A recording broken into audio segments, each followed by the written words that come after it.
Hi everyone, welcome back to another video from Wake&Tech.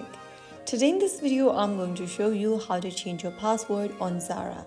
Changing your password regularly keeps your account safe and secure, especially if you suspect unauthorized access. So first of all, open the Zara application on your device, or you may also visit the Zara website on a web browser. Log into your account if you haven't already, and once you're in, go to the bottom right corner and tap on the Human button. Soon after you do that, on the next page, click on Profile. Under your profile information, go to Password tab and tap on arrow facing towards the right next to Password.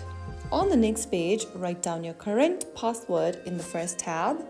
Make sure to type in your current password correct. And then on the next field, enter your new password you want to change to, including the criteria right underneath. Finally, after you are done, click on Save and you will be able to change your password on your Zara account. So that's how it's super easily done. If you found the video helpful, don't forget to like, share and subscribe to the channel. I will be back again in the next video. Thank you for watching.